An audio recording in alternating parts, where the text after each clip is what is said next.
This audiobook is your initiation into a forgotten truth. This audiobook is not just something to listen to, it is something to awaken to. It is a sacred invitation, a soul contract, a living transmission encoded with the truth the world has long forgotten, that wealth is not something to earn, it is something to remember. As you listen, your cells will stir with ancient knowing. Your energy will rise to meet the frequency of abundance. Your breath will deepen, your mind will quiet, because you will not just learn the codes of wealth, you will become them. There is no strategy here, no step-by-step plan, only remembrance, alignment, embodiment. Wealth is not separate from you. It is you in your clearest, purest form.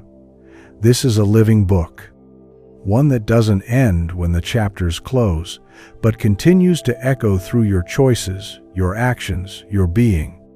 If you feel called to understand why money hasn't stayed, if you felt like wealth keeps slipping through your fingers, if you're tired of chasing and ready to receive, then this is your moment. This is the sacred code of wealth, and once you hear it, you'll never be the same. Now, we begin. Chapter 1. The first key: wealth is a frequency. Before you ever asked for more, before you ever knew what a dollar meant, you were already vibrating. You were already sending signals out into the field. You were already creating a financial reality that matched not what you wanted, but what you were. That's the first code. You do not attract what you wish, you attract what you are. The universe doesn't hear your pleas, it hears your energy, your tone, your dominant mood. It doesn't understand hope, it understands harmony. Money does not speak English, it speaks vibration. And if your inner world is filled with fear, doubt, scarcity, resentment, no matter how many times you say the words, "I am abundant," it will not land. Because the field reads your frequency, not your lips. Let me tell you a story. In a forgotten coastal village, a man named Raphael lived in a one-room stone cottage. He sold handmade soaps at the market. Every day he rose before the sun, crafting his soaps with care. He would whisper blessings into each bar. May this bring peace. May this bring prosperity. But Raphael was always broke. Not because he lacked skill, not because his soaps weren't beautiful, but because he infused his craft with silent desperation. He feared not having enough. He watched the other vendors with envy. He silently cursed his small home and simple meals. His outer actions were aligned with devotion, but his inner state was tuned to scarcity. Then came the rain. A powerful storm tore through the village, flooding the market and destroying most vendors' goods. Raphael, who had stored his soaps in waterproof clay pots, was one of the only ones whose products survived. But more than the survival, something else had shifted. In the quiet of that storm, Raphael was forced into surrender. He couldn't work, he couldn't sell, he could only sit and listen to the sound of water rushing, of sky falling, of earth cleansing. And in that stillness he saw it. He had never trusted wealth, only feared its absence. From that day forward, Raphael began a different ritual. Each morning before pouring his oils, he would stand in silence. He would feel what it meant to be supported. He would tune his being to peace, to prosperity, not from effort, from emotion. Soon, people began seeking him out, not just for soap, but for presence. They would say, "There's something about your energy." And for the first time, money flowed not from labor but from alignment. Because Raphael had learned the code: you do not attract wealth with your hands, you attract it with your field. And the truth is, you already have a field. You're already vibrating, right now. The only question is, what are you tuned to? Look around your life. The answer is already here. Your financial life is not a mystery. It's a mirror. That low bank balance, A reflection of low energetic permission? That client who disappeared? A reflection of your doubt? That sale that didn't go through? A reflection of your misalignment? Now, this isn't about blame. This is about power. Because what you tune, you can change. What you embody, you can shift. Let us begin the shift now. Take a breath. Close your eyes. Say these words, not from your mouth, but from your belly. I am abundance in form. I do not chase wealth, I vibrate it. Again, I am abundance in form. I do not chase wealth, I vibrate it. Feel your skin hum with that frequency. Feel your breath deepen as resistance melts. Feel the field adjust even slightly. Because this is the first code. Wealth is not a destination, it is a station. Tune in. To tune into the frequency of wealth, you must first untune yourself from everything else. Because here's the truth, the world forgets. Most people are tuned to noise, to chaos, to static. They walk through their days broadcasting the frequency of fear, worry, guilt, shame, and they wonder why money eludes them. They wonder why prosperity arrives in waves, only to disappear like sand through an open palm. But how can wealth land in a being that does not feel safe enough to hold it? To tune into wealth, you must become still, receptive, clear. Like a crystal bowl, not grasping, but resonating. Because money does not come when you reach. It comes when you resonate. Let's go deeper. There's an old tale of a woman named Naima, who lived near the edge of the desert. For years, she sought fortune. She read books, took courses, learned every technique and strategy. But her fields remained dry, her bank account stayed thin. One night, after another disappointing season of failed crops, she wandered into the sand dunes under a full moon. She wept not out of frustration, but surrender. She said aloud, "If I never receive more, let me at least feel whole without it." And in that moment, something profound occurred. She stopped vibrating lack. She let go of the hunger for more. And with that release, she fell into harmony with what already was. The stars above, the breath in her lungs, the silence in her soul. She tuned to fullness. And 2 days later, a traveler from a distant village stumbled into her town, dehydrated, desperate, and in need. Naima shared the last of her water with him. And, in exchange, he gifted her seeds, rare desert herbs that grew only in the harshest soil. She planted them with no expectation. They flourished. A year later, her name was known across kingdoms. But what made the difference wasn't the seeds. It was the field she had become a frequency of allowing. You see, the field does not respond to the effort of your hands. It responds to the stillness of your nervous system. To tune into wealth, you must first release the inner tension that says, "I'm not enough." The stories passed down through your lineage that say, "Money is hard." The emotional static of fear, of shame, of guilt for even wanting more, because these are not neutral thoughts. They are frequencies, and they're tuned to a station called scarcity. Let us return to the image of the tuning fork. When struck, it vibrates at a perfect pitch, and anything near it that shares the same frequency sings. You are the tuning fork. The world is listening. So what pitch are you broadcasting? Pause now. Truly pause. Feel your breath. Notice your body. Is it calm? Or is there a subtle clenching around your heart, your chest, your stomach? That is the sound of static. And that is what must be released. Try this now, a sacred recalibration. Close your eyes. Place one hand over your belly. Place the other over your chest. Inhale deeply. And on the exhale, say softly, "I release all resistance." Again, I release all resistance. Not with force, not to fix, simply to allow. Because the frequency of wealth is not created. It is revealed. It was always there, like a song playing quietly in the background of your life, waiting for you to turn the volume up. That's the sacred work now. Not doing, not forcing, but turning the dial. From fear to faith. From grasping to allowing. From proving to knowing. And let's be very clear. Wealth is not attracted to want. Wealth is attracted to certainty. Certainty that you are already enough. Certainty that your desires are divine. Certainty that receiving is safe, holy, natural. This is the code most never hear. They spend lifetimes chasing wealth, trying to earn what can only be embodied. And embodiment begins with energetic clarity.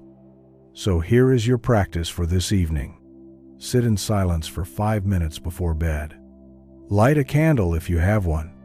Ask yourself this question: what frequency have I been living in today? Then choose again. Not from guilt, not from regret, but from power. Choose to become the frequency of peace, of trust, of abundance. No matter what your bank account says, no matter what tomorrow brings. Because when your frequency leads, your finances follow. Chapter 2. The second key: the body remembers wealth. Wealth is not just an idea. It is not a concept to learn, a mindset to adopt, or a principle to read in a book. Wealth is embodied. Before it manifests in your hands, it is first held in your nervous system. Before it arrives as form, it exists as feeling. And your body, yes, this sacred vessel you inhabit, is the temple through which wealth must flow. But here's what few are taught. Most people carry trauma around money, not memory. Their shoulders tighten when they think of bills. Their stomach clenches at the thought of asking for more. Their breath becomes shallow when they speak the word rich. They say they want abundance, but their body holds the opposite, fear, and the body never lies. You can script the most powerful affirmations. You can visualize millions. You can meditate every morning. But if your body is still frozen in patterns of lack, wealth will not feel safe in your system. Because money, like all energy, moves where there is flow. This is the forgotten language of the somatic field. The ancient mystics knew this well. The breath, the heartbeat, the cellular memory, these were not obstacles to overcome, but gateways to embodiment. And so we begin here, where most never look in the flesh, the blood, the bones. You must ask yourself now, with reverence, does my body feel safe to receive wealth? Not do I want it. Not do I dream of it. But does every cell feel safe when money enters? Because if your body associates wealth with fear, pressure, judgment, rejection, or punishment, it will quietly repel it, no matter how loudly your mind affirms it. Let me tell you the story of Alea. She was a healer, gifted, wise. Her sessions left people in tears of release. She worked long hours, always over-delivering. But money was scarce. She charged little. She refused tips. She would say, "I don't do this for the money," even though she quietly worried about rent every month. One day, during a session with a somatic guide, something unexpected surfaced. Memories of her childhood watching her mother be scolded for charging too much at the village market. The shame, the guilt, the way her mother's eyes dimmed each time she spoke of money. Alea had internalized a sacred rule. To be spiritual is to suffer. To heal others, I must stay broke. It was not conscious. It lived in her body. A silent vow passed down through generations of women who learned that wealth was dangerous, prideful, or corrupting. She wept, not because of the pain, but because she could feel it leaving. That evening, Alea stood before her mirror and whispered a new truth into her chest. It is safe to be paid. It is sacred to prosper. She said it again and again, until her shoulders relaxed, until her breath deepened, until her body began to believe. In the months that followed, her business tripled. Not because of strategy, because her system stopped rejecting the very thing she longed for. And this, dear soul, is your invitation. To remember that your body is a magnetic field. It is broadcasting, always. And your subconscious, the true architect of your reality, speaks only one language: sensation. It does not understand words. It understands feeling. So the work is this: let your body feel what wealth feels like. Now, not someday. Now. Not when the account grows. Not when the job comes. Not when the client says yes. Now. Close your eyes. Inhale. Exhale. Where in your body do you hold tension when you think about money? Is it your chest? Your stomach? Your throat? Breathe into it. Softly, gently. Don't try to fix it. Just bring presence. And now, invite the opposite. Imagine money flowing to you not with anxiety, but with ease. Feel a warmth spreading in your chest, a looseness in your neck, a softness in your belly. Let every muscle begin to learn this feeling.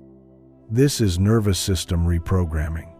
This is the sacred technology ancient teachers passed on in caves, temples, and forests, long before it became mindset work. They knew the body is not separate from the soul. They knew that embodiment is manifestation. You do not think your way into abundance. You relax your way into it. Because relaxation is the state of receiving, and receiving is the act of remembering that you are already worthy. This is the first code to unlock. Let the body trust again. Let the body remember again. Let the body feel safe again. For when the body feels safe, the soul can soar. And when the soul soars, wealth comes not as a visitor, but as a permanent resident. This is the true path. Not through effort, but through resonance. Not through force, but through allowing. Practice this. Each night before you sleep, place one hand on your belly, the other on your chest. Say aloud, "It is safe to be supported. It is safe to receive wealth. My body is ready to hold abundance." Breathe. Let it settle. Let it sing. Because you are not here to chase wealth. You are here to become the place where wealth belongs. If your body is the receiver, then your habits are the tuning rituals. Because wealth, dear soul, is not something you randomly encounter. It is something you prepare for. You don't stumble into abundance. You become a match for it, moment by moment, breath by breath. And the way you move through the seemingly mundane moments of your life, those are the altars where the sacred work of wealth begins. Let me ask you this now.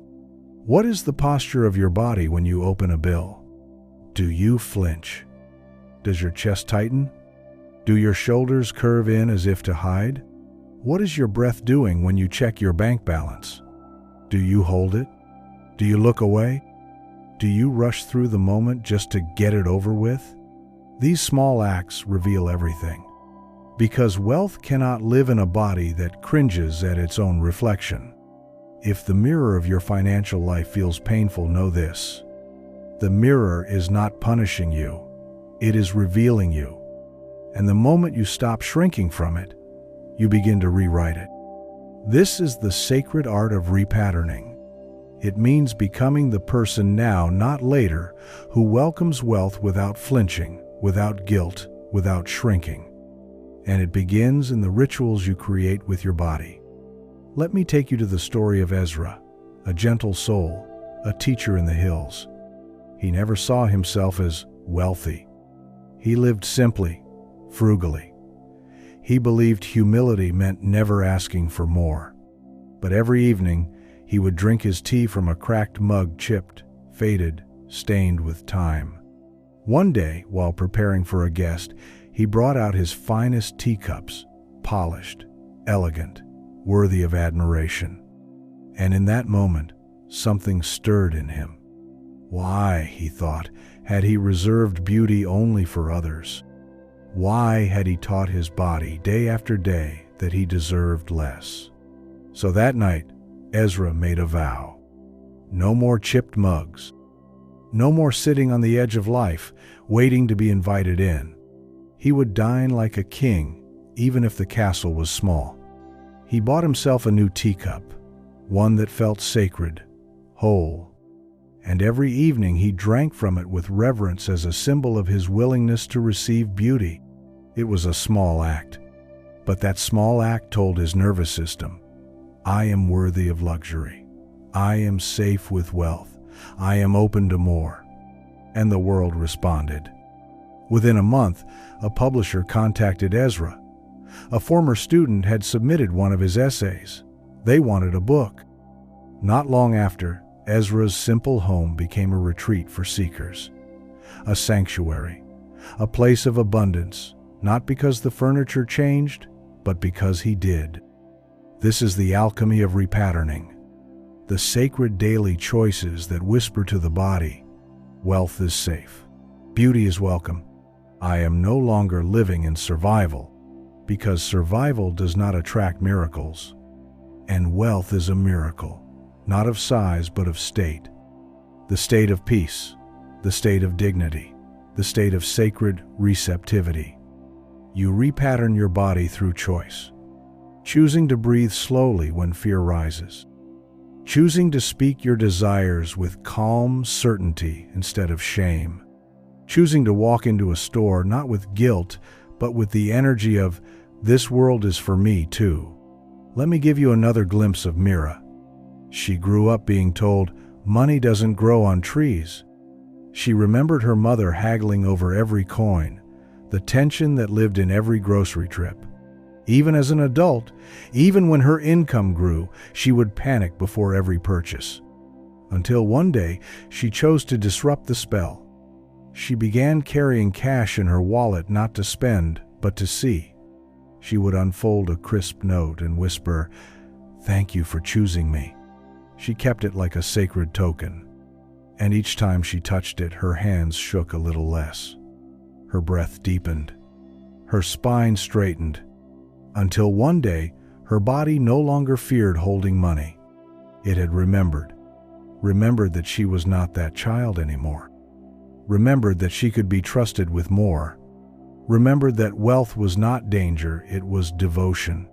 You too are invited to this remembrance. To create rituals of wealth not with extravagance, but with intention. Light a candle before you do your budget. Bless your wallet before you step outside. Treat your lunch like a feast. Place fresh flowers on your table as if wealth were coming for dinner. Because it is, and it listens to how you prepare the space. When you create beauty around money, money brings beauty back to you. When you create calm around wealth, wealth enters with calm. Your rituals are not about money. They are about the frequency you are living in. So start small. Let your next cup of tea be sacred. Let the next time you open your banking app be a blessing, not a burden. Place your hand on your heart and say, I welcome wealth into my body. I welcome wealth into my breath. I am safe with wealth, and wealth is safe with me. Because that, dear one, is the beginning of a whole new life. Chapter 3. The third key, speaking the language of wealth. There is a hidden language spoken by those who live in abundance. Not English, not Spanish, not a tongue known to any one tribe or culture. It is the language of certainty, a way of speaking that commands the attention of the universe, a way of using words that does not beg, but builds, that does not plead, but presides. Because you must understand this, words are spells, and your mouth is the altar. Most people never learn this. They speak casually, carelessly, and then wonder why their lives reflect chaos. They say, "I can't afford that. I'm always broke. Money is so hard to come by." Each of these phrases is a prayer. Each one is a decree. Each one is a self-fulfilling prophecy written not in blood but in breath.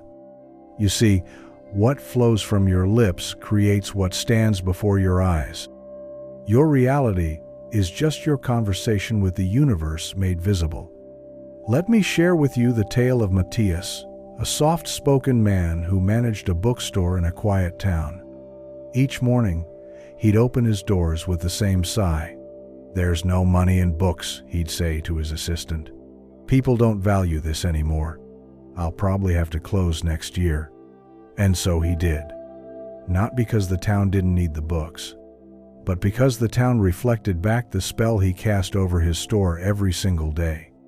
Matthias spoke poverty into the very walls of his building. The shelves absorbed his disbelief. The cash register echoed his prophecy. Words like water seep into everything. Now let me show you the contrast. Nadine ran a tiny cafe just blocks away. She had no investors, no advertising, no formal training. But every time someone walked in, she'd smile with quiet power and say, "This is the most magical cafe in the city. Everything that enters here turns to gold." At first, it was playful, but over time, something shifted. Customers would remark how the place felt different. A local journalist wrote a glowing article titled, "The Little Cafe That Feels Like Home." Tourists stumbled upon it and said, "We don't know why, but we had to stop here." Within 18 months, Nadine's cafe expanded into the building next door. Her secret? She spoke wealth. She lived her words until her words began to live her. This is your invitation now, to shift the very structure of your life through the power of language. Because when you speak like a wealthy soul, not with arrogance, but with alignment, the world bends to listen. Let this be known. The language of wealth is calm. It is declarative. It is rooted in inevitability. The wealthy don't say, "I hope it happens." They say, "It's unfolding." They don't say, "I can't afford it." They say, "I choose not to invest in that right now." They don't say, "That's too expensive." They say, "That's not a line for me at the moment." Every word is intentional. Every phrase is energetic positioning. And what you declare, you magnetize. You must become your own oracle. You must learn to prophesy abundance not once, but daily. In your car, in your home, in your journal, in the way you order coffee. Say aloud, "I am always provided for. Money flows to me because I flow with it. Every time I spend, it returns multiplied." Not as empty affirmations, but as sacred truth, spoken until they become your tone. This tone, this resonance, is not about volume, but vibration. It is the sound of certainty. You've heard it before. In the way a master speaks of their craft, in the voice of someone who owns their purpose, in a child who says, "I'm going to be an astronaut," and truly believes it. That certainty. That is the frequency wealth responds to, because wealth is alive.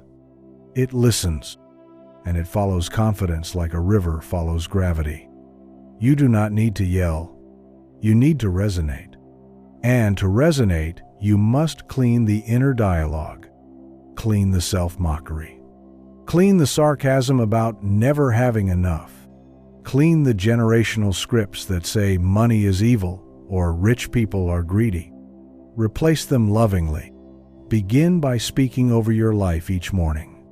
As you rise, place your feet on the floor and declare, "I am the child of infinite supply. I walk in grace. I speak in gold. I declare my abundance, and so it is." And watch, just watch how the day begins to unfold differently.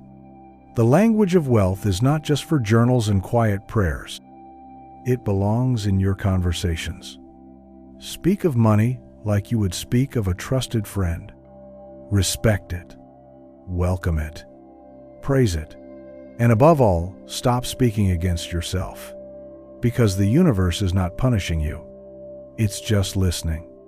And it cannot deliver what you keep pushing away with your words. This is not about fake positivity. It's about spiritual precision. Words are not random. They are architecture. You speak. Then you live inside the house you just built. So build with care. Build with reverence. Build with the quiet power of someone who knows. What I say now is what I will walk in tomorrow. This is the code. This is the key. There is a force within you that was never meant to be silenced. A frequency, a tone, a truth that echoes not only through your words, but through the spaces between them. Your voice, beloved, is not merely a tool for communication. It is the tuning fork of your abundance. Every syllable you speak sends ripples into the infinite field. Every phrase you utter is a declaration to the cosmos. You are not just talking, you are coding reality.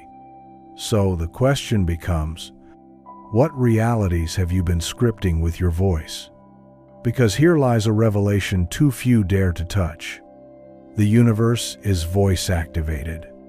Not in volume, not in noise, but in vibration. The wealth you seek?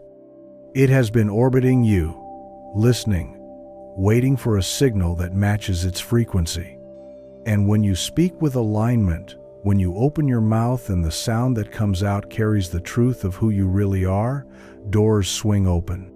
But when you speak lack, when you disguise your dreams in self-deprecating humor, when you diminish your power in the name of being realistic, when you let others speak limitation into your field and call it wisdom, you weaken the magnet. You take the golden dial of your manifestation field and you turn it down. So now, together, we rise. Let's remember the ancient way. Let's return to the sacred art of speaking as if wealth is already yours. Because in truth, it is. And all your voice must do is claim it. Think now of Leona, a young mother who worked 3 jobs just to scrape by. Every evening, she'd put her children to bed and sit alone in her kitchen, the hum of the refrigerator her only companion. For years, she whispered to herself, "I don't know how I'm going to make it. It's too much. I'm just tired." And the world reflected it. Always just enough to survive, never enough to thrive. Until one night, something changed. She opened her journal, stared down at the empty page, and for the first time wrote different words. "I am the one who breaks the cycle. Money flows to me even while I sleep. I am safe now. I am supported now. I am rising now." And then she said them out loud. At first, her voice trembled. It didn't feel true, but she said them again the next night, and the one after that, until the words began to feel familiar, then possible, then real. By the 3rd week, she walked differently. By the 2nd month, she no longer apologized for her prices in her side business. By the 3rd, a mentor found her someone who saw in her what she had started to see in herself. Within a year, Leona was earning more in 1 month than she had previously in 6. Not because of a miracle, but because of her mouth. Because her voice stopped echoing the patterns of poverty and began broadcasting the code of wealth. This is what I want for you. This is what the universe is listening for.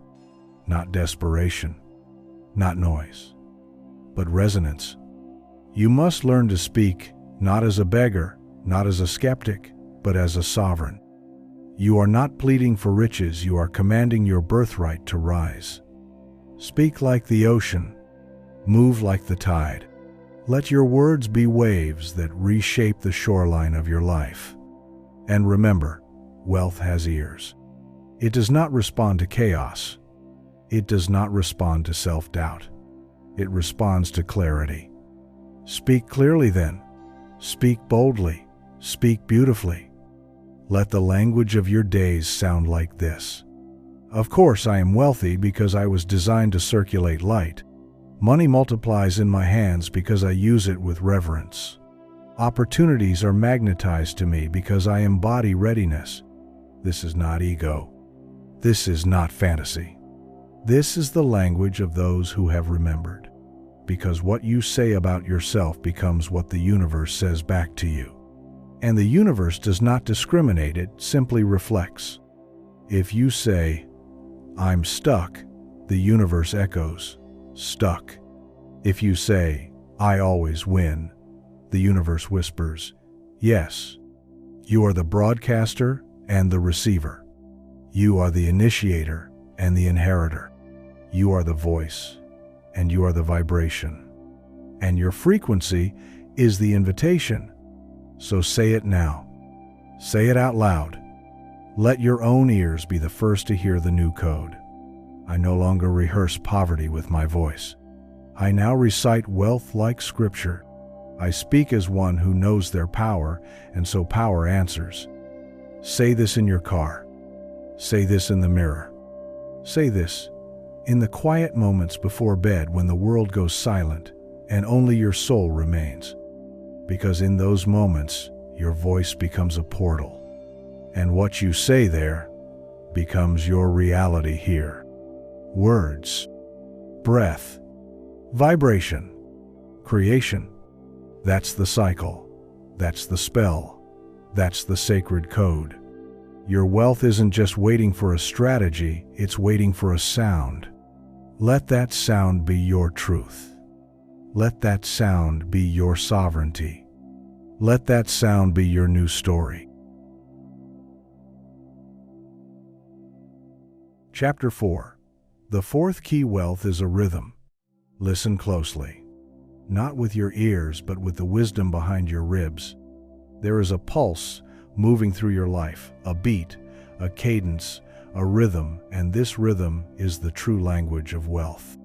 Not the frantic beat of hustle, not the erratic pulse of fear, but the calm, consistent drumbeat of alignment. Abundance, beloved, is not a lottery to be won.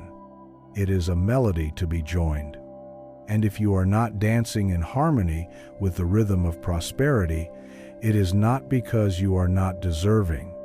It is because you have not yet remembered how to move. Let this be your remembering. Let this chapter realign you. Because wealth is not random. It is musical, and your entire life is an instrument waiting to be tuned. Let me take you to the story of Ezra, a once renowned musician who lost his ability to hear after an illness. Many believed his career was over. But Ezra didn't listen to the outer voices. He went inward. Each morning he would sit with his violin, not to play it in the old way, but to feel it. He placed the instrument against his chest and let the vibration speak to his bones. He learned to move by sensation, to trust the subtle inner beat, to play not from memory, but from flow. And as he tuned to this new rhythm, something miraculous occurred. He began composing music that silenced rooms, that brought grown men to tears. It wasn't technique, it was transmission. Ezra had found the rhythm of the unseen, the rhythm of the soul, the rhythm of wealth. You see, wealth moves like that. Not always fast, not always loud, but always in flow. When you chase, you disturb the rhythm. When you panic, you trip over the beat. But when you slow down and align, when you walk like someone who already knows, when you breathe like someone who is already provided for, the rhythm finds you. And when it finds you, it begins to move through you. Abundance is not about intensity. It's about consistency. Not about burning the candle at both ends, but about keeping the flame lit with steady reverence. The sun does not rush to rise. The moon does not sprint across the sky. The tide does not try to impress the shore. They move in rhythm, They move in trust. They move in harmony with something greater. So must you. But first, you must shed the illusion that faster is better. You must let go of the belief that productivity equals prosperity. Some of the richest souls walk slowly, speak gently, sleep deeply, move intentionally, because they are in rhythm. Your wealth is not in doing more. It's in doing what aligns and then letting it echo. When your actions are in tune with your soul, every step you take sends out a ripple, a frequency, a song, and the universe, which is always listening, begins to dance with you. This is the sacred code of rhythm. It says, I do not chase wealth. I become a vessel for it. I move in rhythm with the current of creation. Let me offer you a practice. Right now, pause and place your hand on your heart. Feel its beat. That beat is your metronome. It is ancient. It is yours. It is the rhythm of the universe itself inside of you. Now ask yourself, where in my life am I rushing the beat? Where have I mistaken noise for movement? Where have I ignored the rhythm of my own being and tried to march to someone else's drum? Come back. Come home. Start to move again with reverence. Eat slowly. Breathe fully. Speak with intention. Spend with alignment. Receive with gratitude. The rhythm will return to you when you return to yourself. You are not out of sync, you are just out of listening. And all you must do is begin again. Each morning, rise and ask, what does flow look like today? What would it feel like to walk with the wealth rhythm? How can I harmonize my energy with what wants to bless me? You are not behind. You are not late. You are simply being tuned. And when the tuning is complete, your life will begin to sing again. So release the panic. And in its place, allow the pulse of prosperity to guide you. Your wealth is not a jackpot waiting in the distance. It is a dance you are meant to join right now. It does not care if you missed a step. It does not punish you for past discord. It is simply waiting for your next inhale and your willingness to follow the beat. Say it aloud. I release the hustle. I honor the rhythm. I am already in the flow. This is the melody of your new life. This is the drumbeat of your divine abundance. This is how wealth begins to arrive, not through force, but through frequency. When you tune your life to the rhythm of the sacred tunes itself to you. There is a pulse beneath the surface of your life, not the one in your wrist, not the heartbeat echoing in your chest, but the energetic pulse, the one that syncs with the divine intelligence behind all creation. It is the silent rhythm that governs growth, sustains galaxies, and flows through every living thing. And the moment you entrain your life to that pulse, the moment your inner world beats in harmony with it, you unlock a flow of wealth that does not rush, does not strain, does not doubt. It simply arrives. Because wealth, true wealth, is not random. It is rhythmic. It dances to a tempo deeper than planning and louder than fear. This is why some people seem to be in the right place at the right time. Why success seems to follow them even when they make no grand effort. It is not luck. It is energetic coherence. They are tuned to the frequency of prosperity, the unforced rhythm of receiving. And now, so are you. Because wealth is not about speed, it's about timing. Not just external timing, but internal attunement. Let me share with you the story of Darius. A farmer in the outskirts of a sacred valley, Darius spent his early years chasing the market, planting what was trendy, harvesting on tight schedules, trying to beat the rains and best the competition. And yet, despite his efforts, his land yielded only modest crops. Then, one spring, a drought struck. His neighbors panicked. Some left the valley. Others pumped their fields full of chemicals and rushed seed into dry earth. But Darius did something different. He sat. He listened. He walked barefoot through his fields, placing his hands on the dry soil and asking, not, "What can I take?" but, "What are you ready to give?" And in that stillness, he felt the pulse. He noticed how the wind moved differently. He learned to plant according to the lunar rhythm, something his grandfather once whispered in old stories. He slowed his pace, aligning every step with the land's natural cycle. The next harvest, while others scraped together bushels, Darius's crops rose high, golden and abundant. Because he had found the energetic rhythm beneath the appearance of chaos. And so must you. Because there is an invisible tempo to every form of abundance. You do not create it, you match it. You do not chase it, you synchronize with it. That rhythm might be urging you to rest when your mind says, hustle. It might be telling you to leap when the world says, wait. But the pulse is never wrong. You are either resisting the beat or becoming it. Let us now bring this home into your own life. Pause. Feel your current tempo. Is your life moving in a way that feeds you or drains you? Are your days built on pressure or on peace? Are you pushing against a door that would open with a lighter touch? Because wealth responds to the state you live in, not the schedule you follow.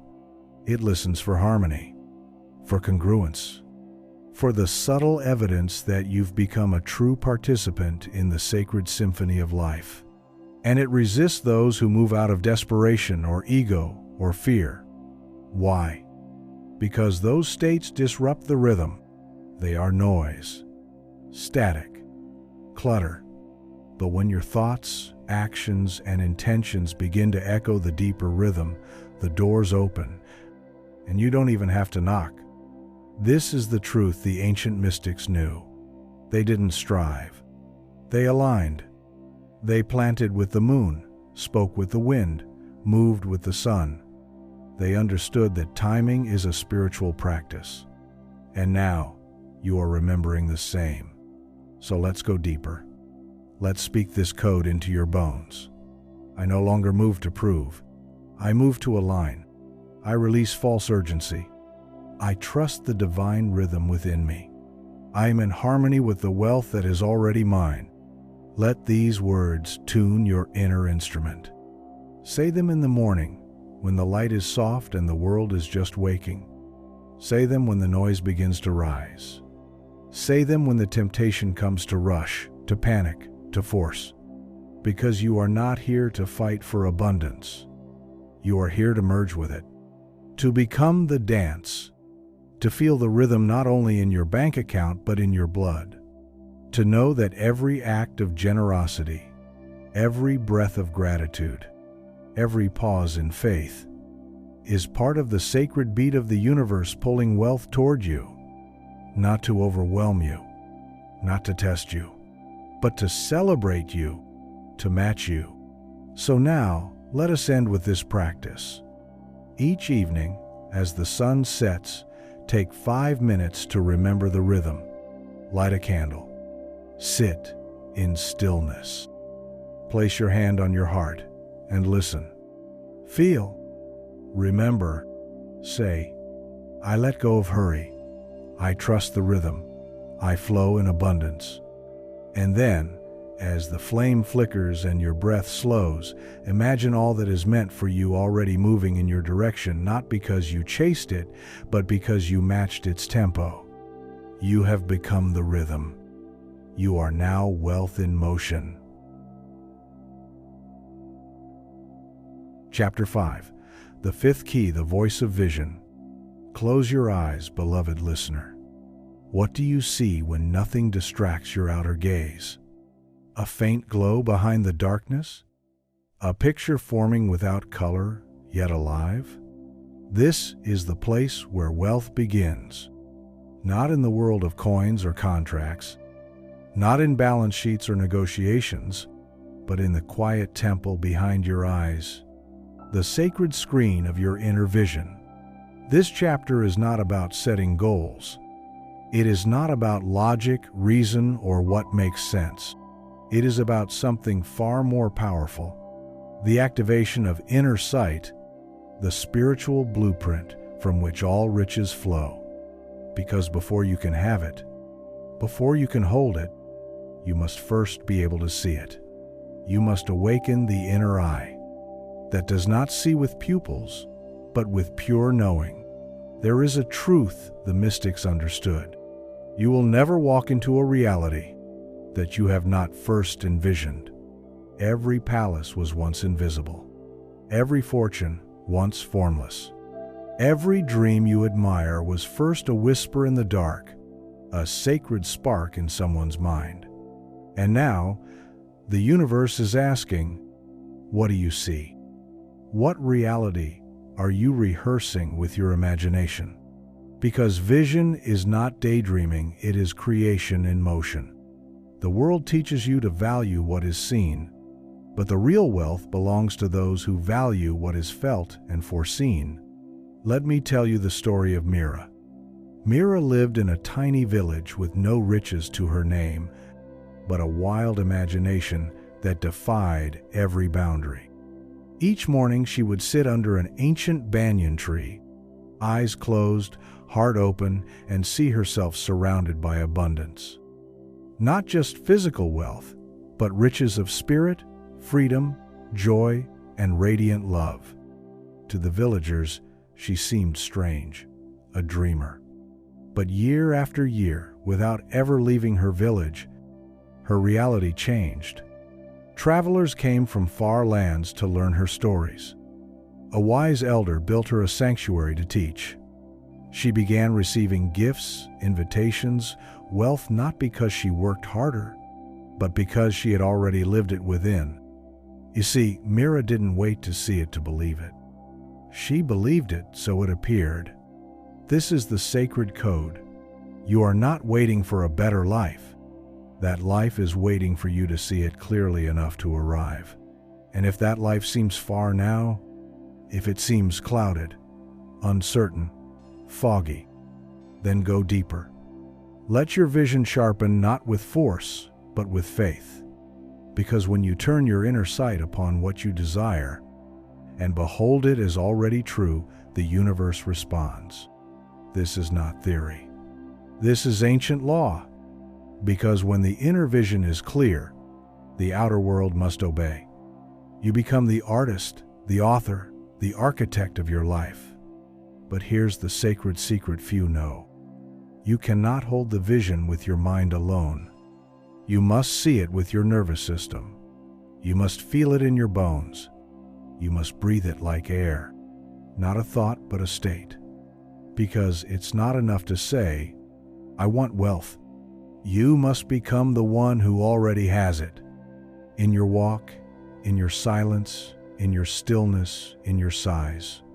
And vision is how you begin.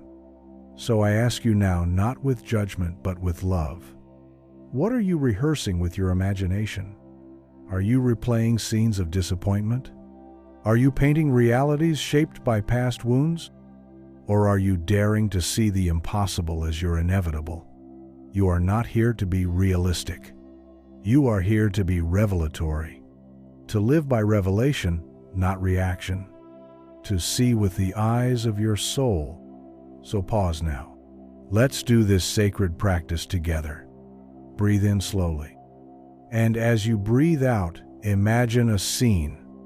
Not just any scene, but the vision of your wealth fulfilled. You're not looking at it. You are in it. See the room around you. Feel the air light and full of ease. Notice the sounds, perhaps music, laughter, wind through open windows. You are not hoping. You are living it. You walk into the kitchen of your dreams. Your phone rings with good news. Your schedule is spacious. Your spirit is full. And in this moment, you are not surprised. Because you've already seen it 100 times before. Let that image saturate your cells. Let it become more familiar than fear. This is the rehearsal that creates reality. This is the blueprint your energy responds to. And every time you visit this vision, you signal the universe. This is where I live now. This is what I am ready to receive. And soon, your outer world will catch up with your inner world, because it always does. So I ask you again, what do you see when you close your eyes? Choose with reverence. Paint with precision. Rehearse it until it feels like memory, because the sacred code of wealth is written on the walls of your imagination. And you, dear soul, are the keeper of that pen. The mind may show you a picture, but the body is what makes it real.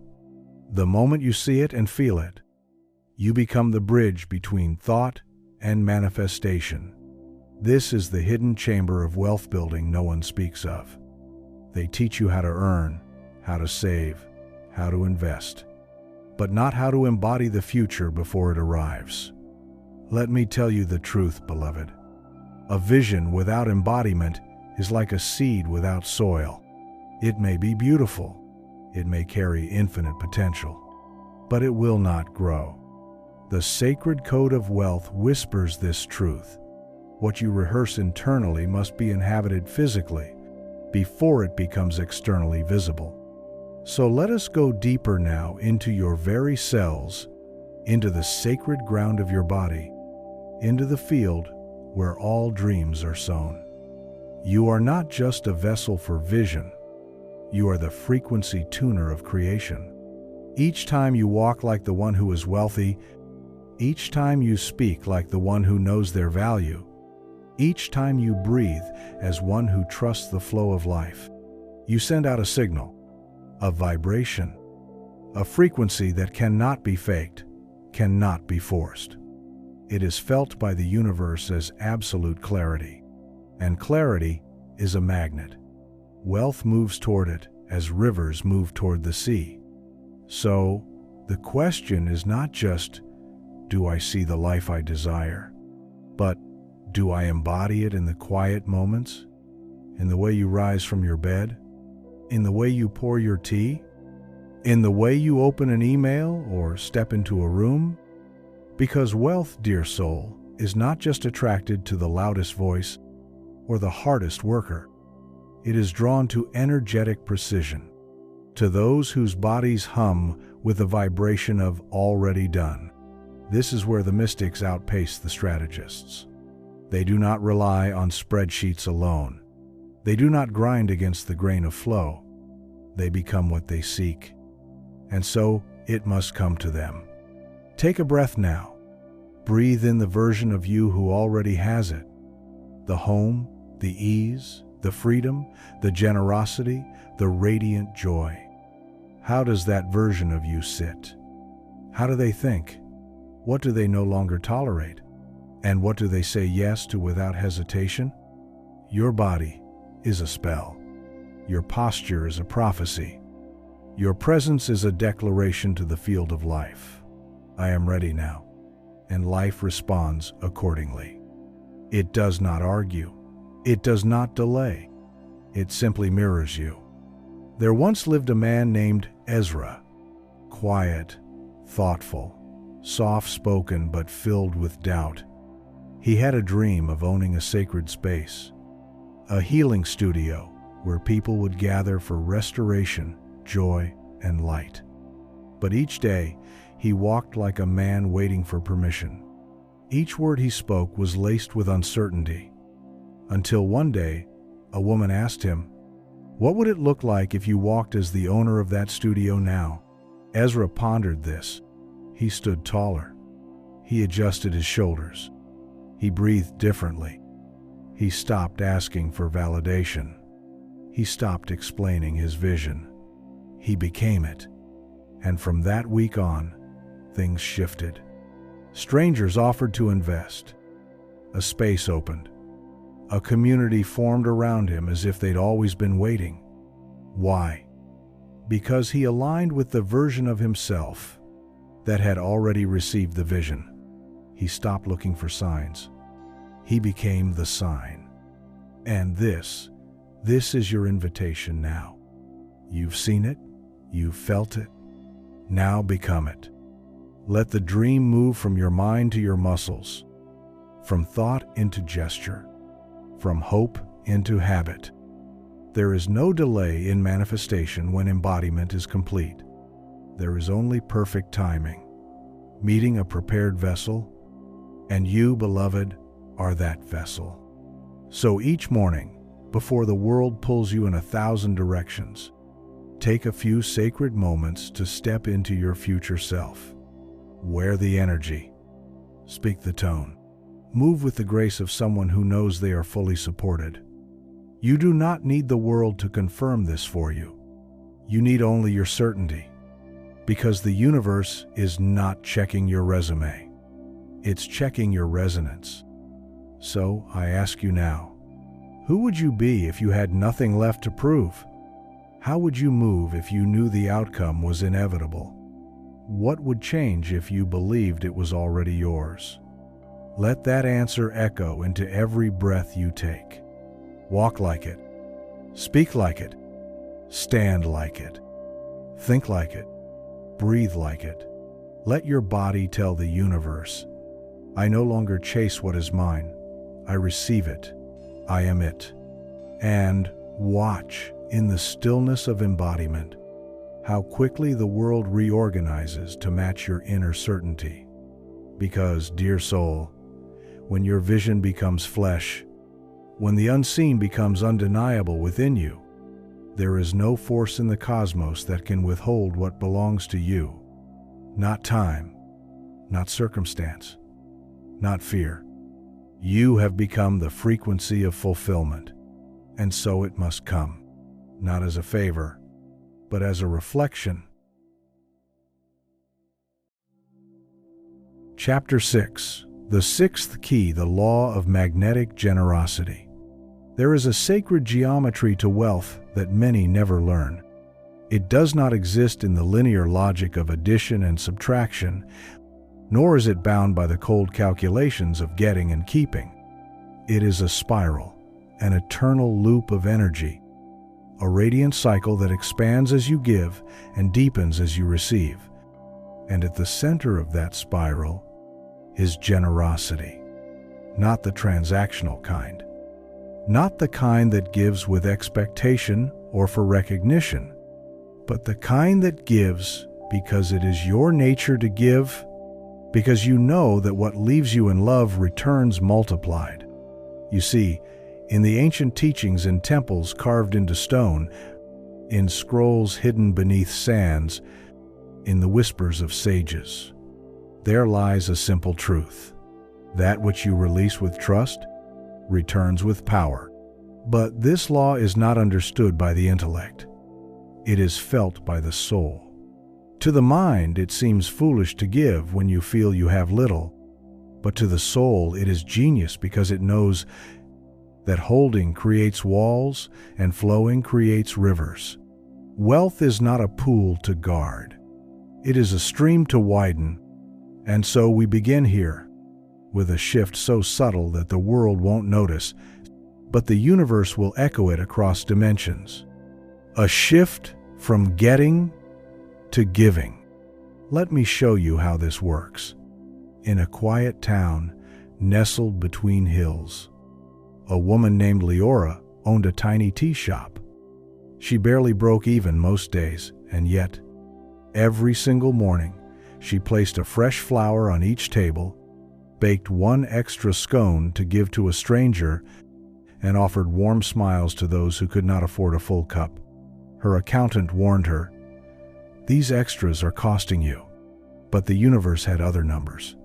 Within months, tourists began showing up.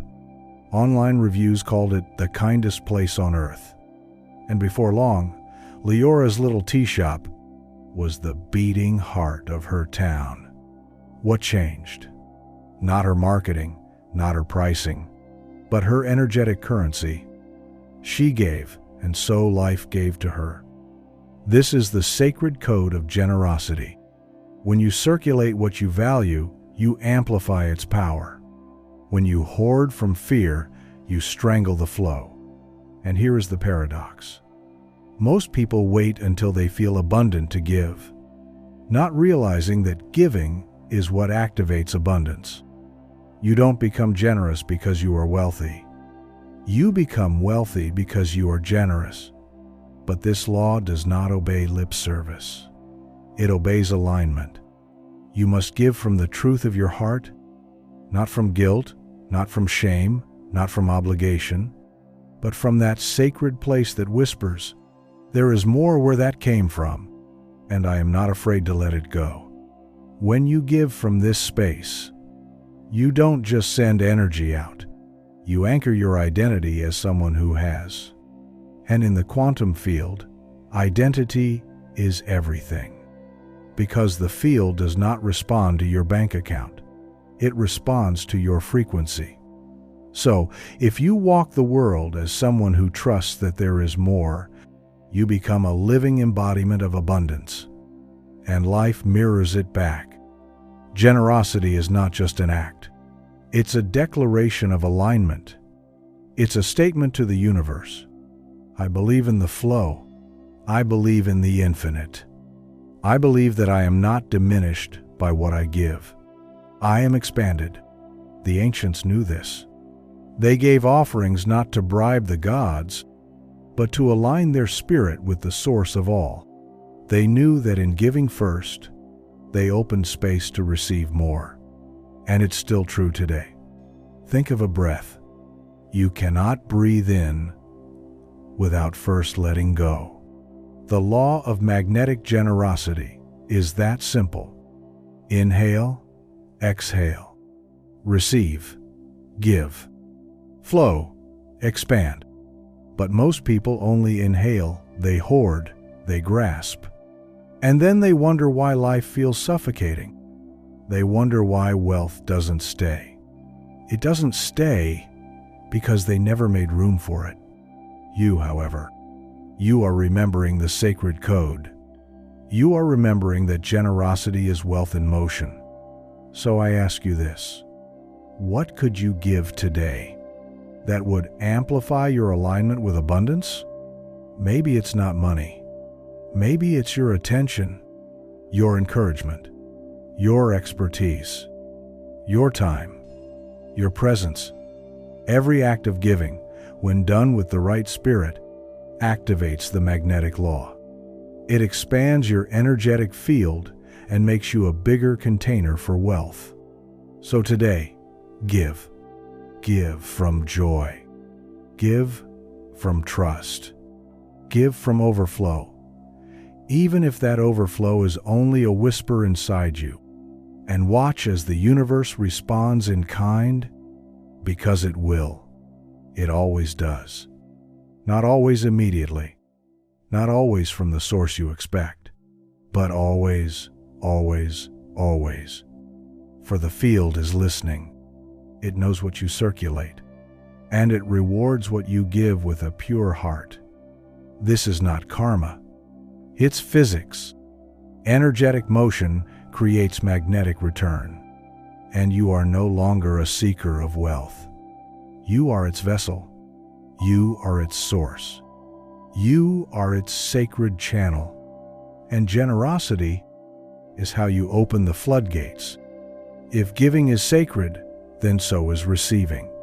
But too many souls have been taught that to receive is to be greedy, selfish, or weak. That asking is shameful. That accepting help, abundance, or praise makes you a burden. And so they deflect every gift life tries to offer them. They bat away compliments. They downplay their desires.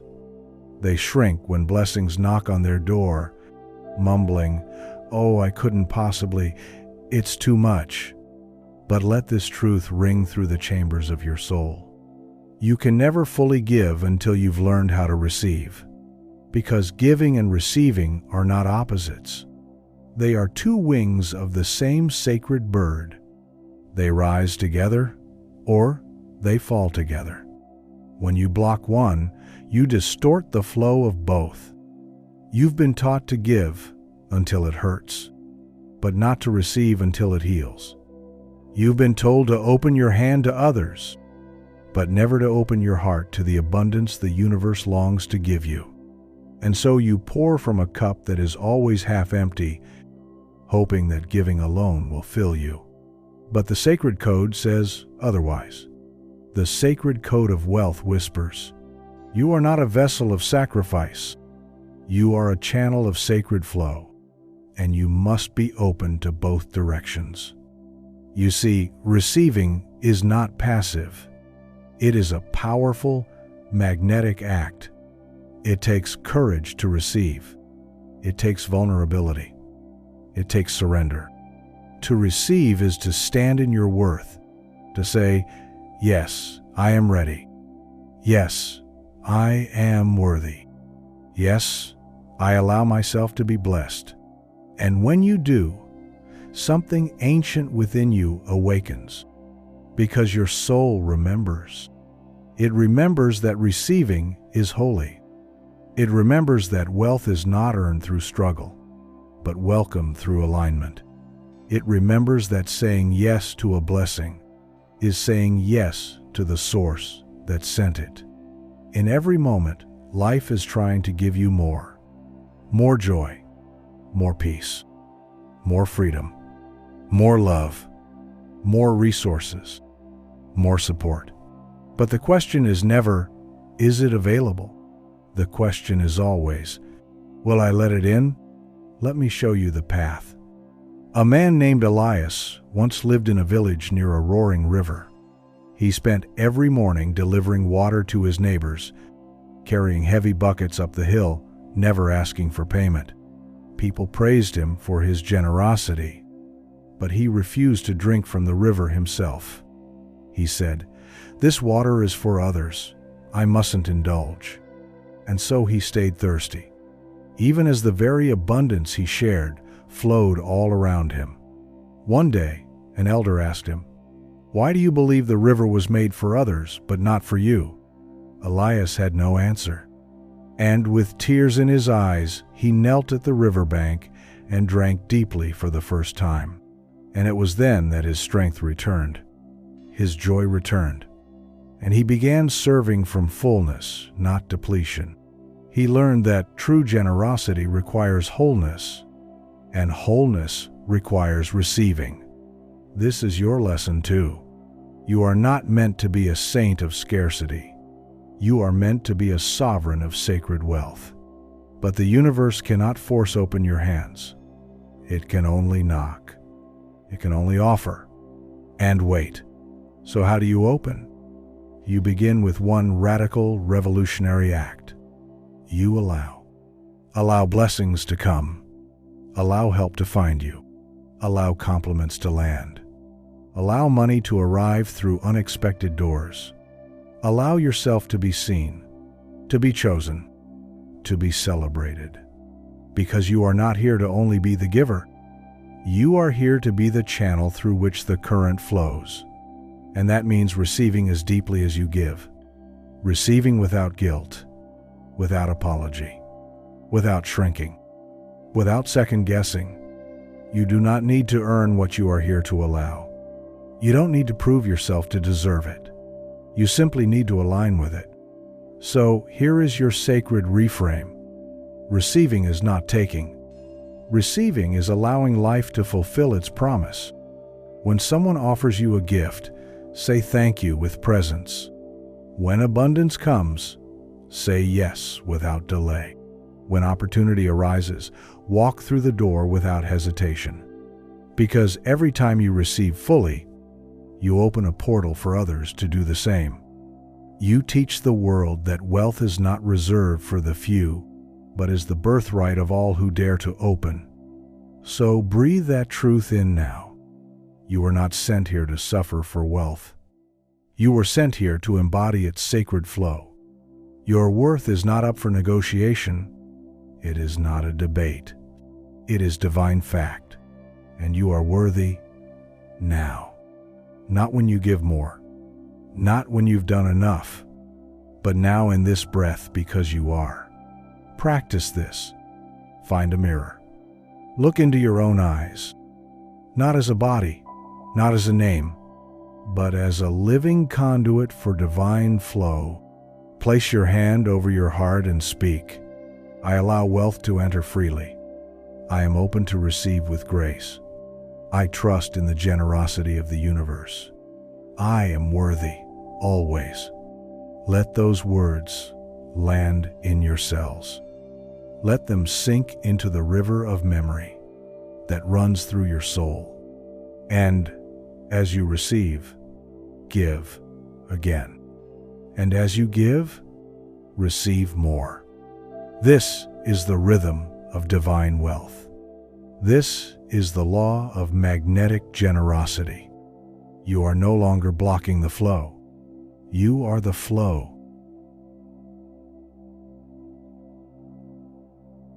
Chapter 7. The Seventh Key. The Architect's Mind. Designing a Wealth Blueprint. There is a sacred law older than pyramids, deeper than oceans, more precise than the movements of stars, and it whispers this: as within, so without. Every structure that stands in the physical realm was first sketched in the unseen, a vision, a pattern, a design. Before the temple rises, there is the scroll. Before the mansion manifests, there is the map. Before the wealth arrives, there is the blueprint within. You see, the truly wealthy are not lucky. They are not chosen by chance. They are the architects of their own reality, and they understand this sacred truth. Reality follows design.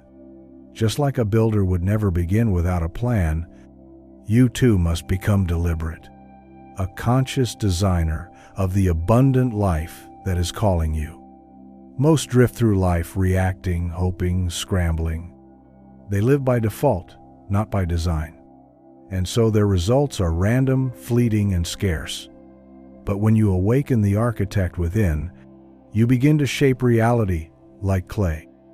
You start to see your beliefs as blueprints, your thoughts as bricks, your feelings as mortar, your imagination as the scaffolding of a new world. There is no outer wealth without inner clarity. There is no fortune without foundation. The sacred code of wealth speaks through stillness and vision, and it asks you now, what are you building? What sacred structure are you here to create? And does your inner world match the castle you wish to live in? Because you cannot build a palace with the blueprint of a prison. You cannot manifest freedom with the architecture of fear. Everything begins in the mind, but not the noisy mind of scattered thoughts. The ancient mind beneath it, the quiet chamber where blueprints live. The ancients knew this. They did not pray blindly, they envisioned deliberately. They did not beg, they aligned. They walked through the temples of their mind before they ever laid a single stone in the sand. You are that same creator now. Inside you is the pen. Inside you is the parchment. Inside you is the design for the life you are meant to live. And the universe? The universe is the builder, waiting for your instructions. But you must be clear. Clarity is magnetic. Clarity is the architect's magic wand. The more vivid your inner blueprint, the faster the outer world conforms. There is a reason vague desires create vague results. If your vision for wealth is murky, then so too will be the channels through which it flows. But if you can see it, truly see it, in detail, in texture, in sound and scent and soul, then it becomes inevitable. What is pictured vividly must be lived physically.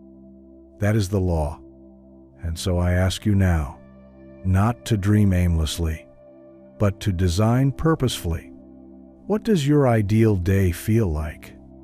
Not just the numbers in your bank account, but the warmth of the sheets you rise from, the view outside your window, the sounds that fill your space. What do you wear? Who do you speak to? How do you spend your hours? What flows through you with ease?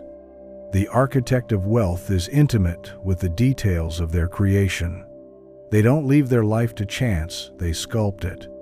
They use imagination as a sacred tool, not a fleeting distraction. And in doing so, they build wealth on purpose, not by accident. You can do this now. You can close your eyes and begin your design. See yourself walking through the life you desire. See your posture, your smile, your pace. What do you do when you rise? Where does your abundance come from? What channels flow to you naturally? Let it be vivid. Let it be sacred. Because every time you enter this vision, you reinforce the blueprint. And every time you reinforce the blueprint, you magnetize the materials for its construction. Clients, ideas, inspired actions, unexpected blessings. They all begin moving into place. Not because you're lucky, but because you're aligned. You're giving the builder instructions. The universe only asks, "Show me the pattern. Show me the vision. I will handle the details."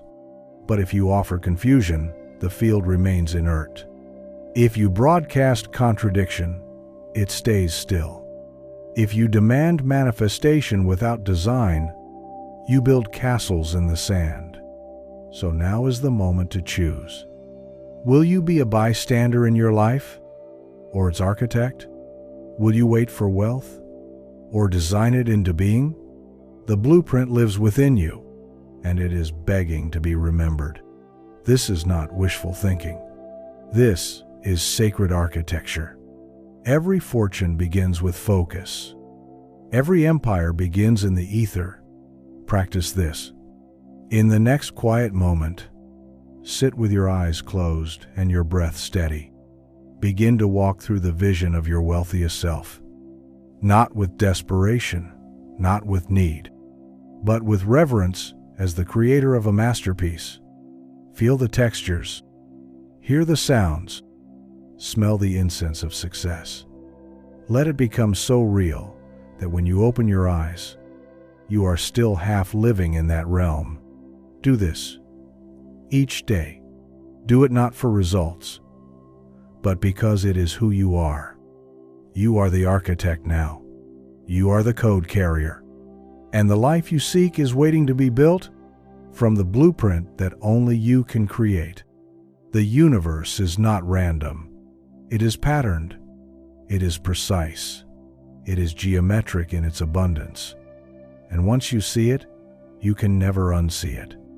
The sacred codes that govern reality are not hidden, they are just subtle.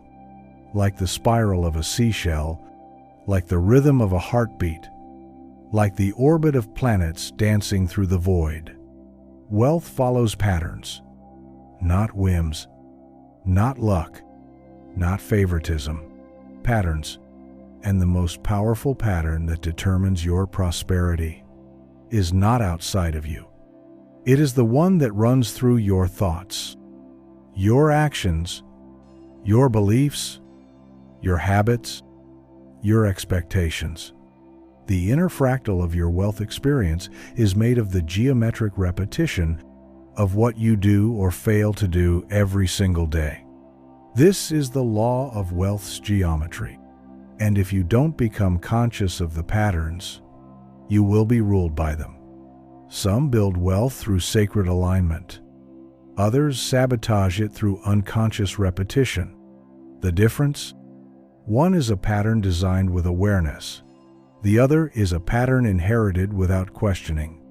Let us be clear. You are always building. The question is, what? And if you never step back to study your own internal design, the repeating lines of scarcity, the looping shapes of self-doubt, the angles of limitation built into your daily rhythm, then you will live inside a structure you did not choose. So many wonder why abundance eludes them, yet their entire energetic architecture is built to repel wealth. They fear asking, they avoid receiving, they judge the rich, they delay inspired action, they loop in hesitation, procrastination, worry, and yet they expect prosperity to find them. But how can it? You cannot construct a cathedral with the blueprint of a cage. To change your life, you must first change your pattern of thought, your pattern of emotion, your pattern of energy, your pattern of embodiment. This is the sacred work of the architect. This is the geometric magic of conscious creation. Let's begin now. Take a breath and imagine your life as a sacred temple. Now look at its foundation. What daily thoughts is it built upon? What beliefs repeat themselves beneath the surface? What emotions rise each morning with the sun? What is the shape of your day? The rhythm of your movement? The geometry of your energy? This is not about blame. It is about awareness. Because when you see the pattern, you can reshape it. You can draw new lines. You can carve new paths. You can rewire your foundation so that it begins attracting prosperity by design, not by accident. The wealthiest souls on this earth are not always the smartest, the fastest, or the most connected, but they are consistent. They repeat the pattern of wealth until it becomes the geometry of their being.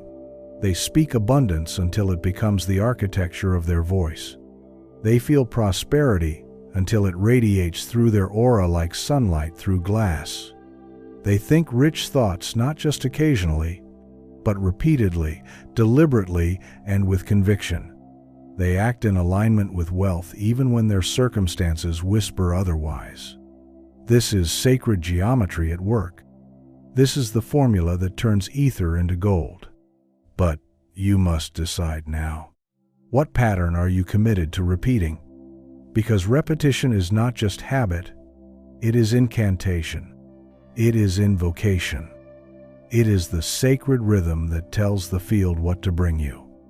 Every time you affirm wealth, every time you choose joy, every time you take aligned action, you carve a new shape in the grid of your reality. And reality will obey. So I offer you this practice. Begin your days not with reaction, but with ritual. Start each morning by drawing your inner geometry. That may mean sitting in stillness and holding the image of your desired life. It may mean writing your wealth vision by hand with full presence. It may mean speaking your affirmations aloud until your cells believe them. It may mean walking, moving, dressing, and speaking like someone who already lives in the frequency of abundance. Because when you move with the pattern of wealth, the world reconfigures itself around you. The right clients appear. The unexpected opportunities call. The answers come before the questions, not by coincidence, but by design. This is not magic. It is mastery. And the blueprint lives inside you, waiting. Wealth does not come to the most talented. It comes to the most aligned, the most congruent, the most intentional. So as you go about your days, ask yourself again and again, is this action part of the pattern of the life I'm building? Is this thought consistent with the structure I desire to live in? Is this emotion congruent with the frequency of wealth? If not, let it fall away. You are no longer building randomly. You are crafting a masterpiece. You are aligning with the geometry of gold. You are the architect now. And the field is ready to follow your design. Let it be clear. Let it be bold.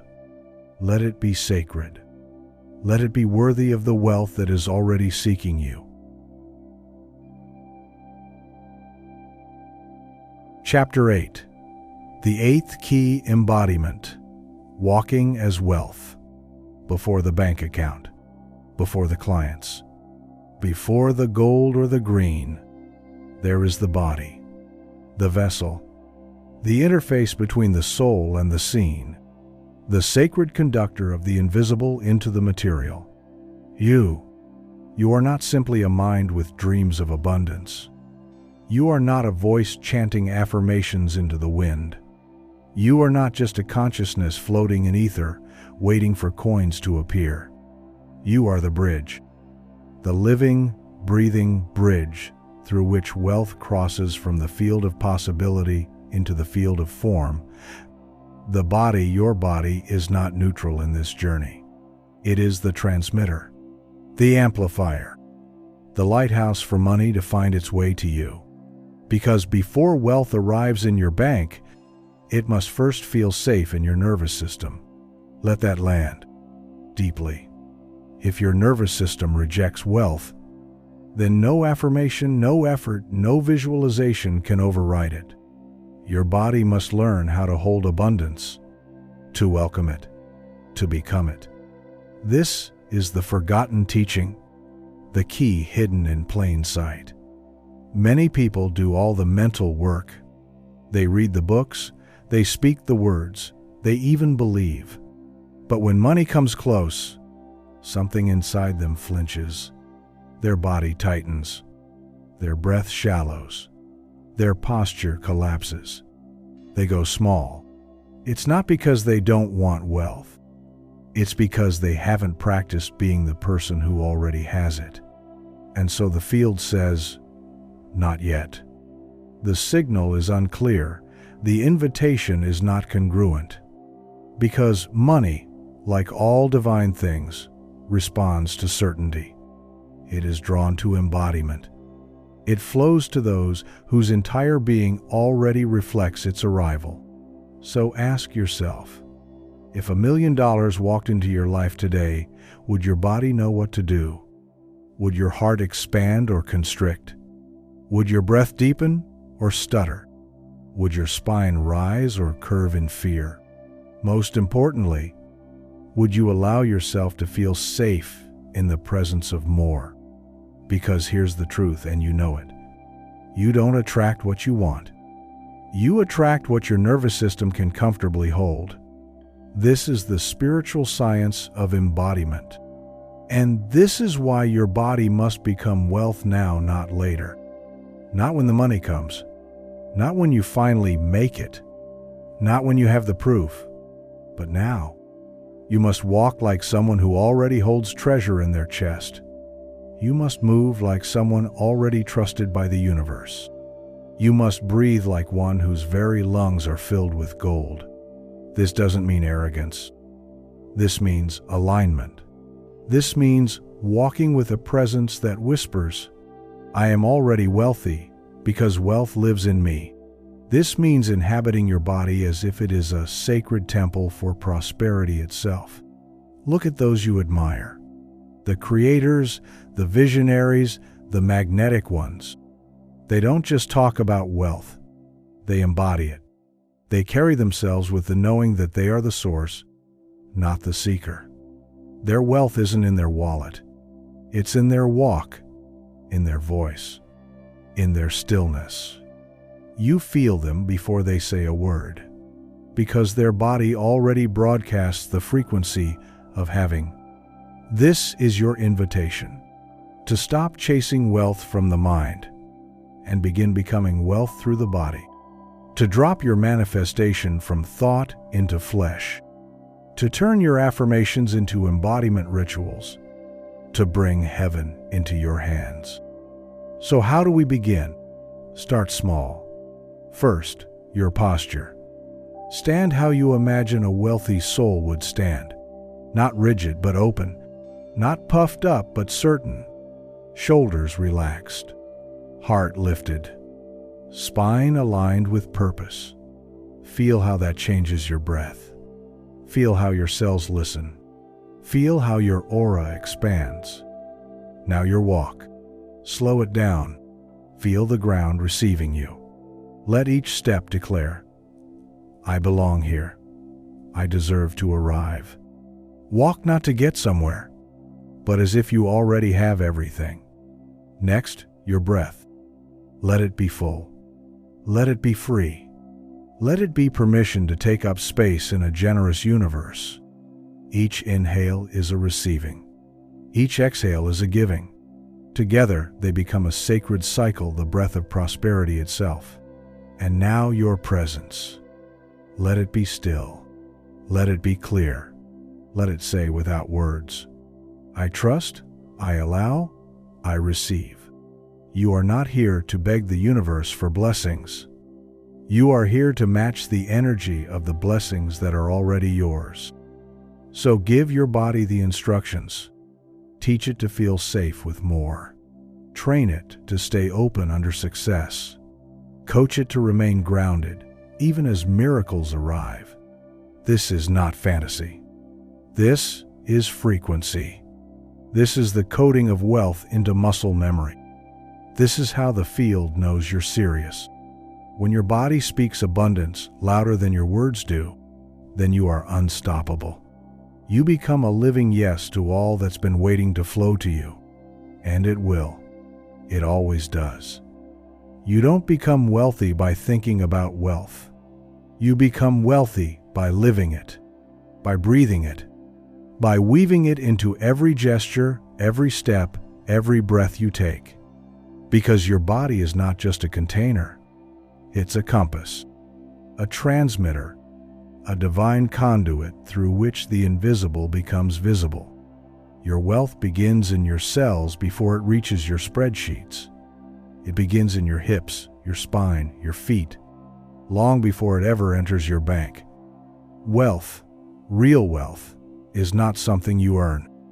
It's something you become. So let's take this further. Let's make embodiment your daily ritual. Let's move wealth from idea into rhythm, from desire into motion, from someday into now. Because the truth is simple. The universe is always listening to the way you move. If your body whispers, I am unworthy, the universe replies, very well. If your body whispers, I am ready, the universe rushes in. So how do you train the body to whisper wealth? You ritualize it. You make the sacred physical. You let your movements become your manifestations. Let me offer you practices that turn embodiment into reality. 1. The ritual of the golden walk. Each morning, before the world makes its demands, you walk. Not for exercise, not for urgency, but for attunement. You walk as the wealthiest version of you, not with arrogance, but with grounded grace. Let each step be a signal to the cosmos. I am ready to receive. Imagine the earth rising to meet your foot.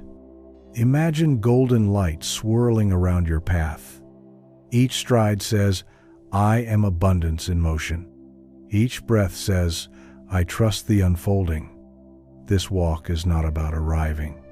It is about becoming. 2. The ritual of dressing as destiny. Not for fashion, not for trends, but for energy. Choose clothing that honors the version of you who already lives in overflow. This isn't about cost, it's about code. How would you dress if you were already aligned with limitless abundance? Would you carry yourself differently? Would you adorn your body with more reverence? Choose garments like they are spells. Let each thread say, I value myself. Let your reflection affirm, I am the embodiment of wealth. You're not faking. You're remembering. 3. The ritual of intentional touch. Every time you apply lotion to your hands, every time you massage your shoulders, every time you comb your hair, do it as if you are tending to royalty. Because you are. Your body is the sacred altar where the soul and the material world meet. Treat it as such. With every touch, say silently, this is the body through which wealth flows. Let even the smallest act of self-care become an invitation to the divine. 4.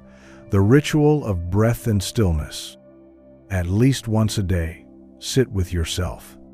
No phone, no tasks, just you and your breath. Let yourself be still enough to feel, to listen. Ask your body, what does wealth feel like to me? Then, Let it speak. Let the sensation of wealth wash over you, not in theory and experience. Feel the warmth. Feel the openness. Feel the safety. Breathe that in. Because until wealth feels safe, it won't stay. Let your nervous system know it is safe to receive. It is safe to expand. It is safe to hold more. 5. The ritual of the sacred mirror. At dusk or dawn, when the veil is thin, stand before your mirror. Look yourself in the eye, not to criticize, not to analyze, but to witness. Whisper to yourself the words you most need to hear. I am enough. I am open. I am magnetic to all that serves me. I am wealth walking.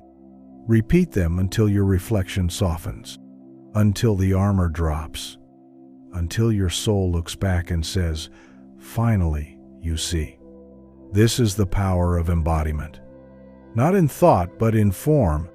Not in wish, but in ritual. Because your daily rituals create your energetic reality. And your energetic reality creates your material results. It's not magic. It's alignment. When your actions echo your declarations, when your body echoes your beliefs, when your rituals echo your truth, the field has no choice but to comply. The current begins to move. The doors begin to open. The wealth begins to arrive, not as a surprise, but as a match. You are no longer reaching. You are now resonating. And wealth is responding. Because you are no longer asking for it to come. You are walking as if it's already here. You are moving through the world as if you belong to prosperity. And that is the final unlocking. Not more effort, not more striving, but more embodiment, more alignment between energy and flesh, more harmony between soul and spine, more intimacy with your infinite self. This is not about pretending. This is about stepping into the truth that has always waited for you to claim it. You are the sacred home of wealth. So rise, walk, breathe, move. Let your rituals make it undeniable.